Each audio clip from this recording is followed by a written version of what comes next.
ताईंनी मला तेव्हा बीपीटी या कोर्स बद्दल नॉलेज दिलं होतं की हा कोर्स असतो आमचा मे महिन्यामध्ये. तुम्ही हा कोर्स करसाल तुम्हाला तुमच्या सर्व प्रश्नांची उत्तरे भेटून जातील.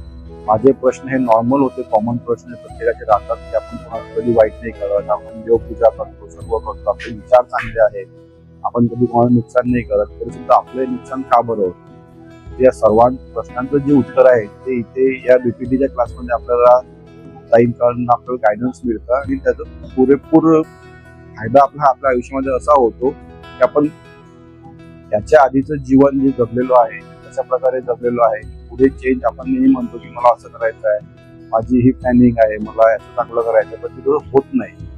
ते का होत नाही आपलं प्लॅनिंग सक्सेसफुल, त्याच्या मागचं युनिव्हर्सल उद्देश काय असतो, आपल्या भरपूर मोठमोठे काही काही स्वप्न असतात, ते स्वप्नही पूर्ण होत नाही. तर आपण मग तेव्हा लगेच देवाला ब्लेम करतो किंवा स्वतःला ब्लेम करतो की मी नाही करू शकत, देवासाठी काही नाही करू शकत आहे.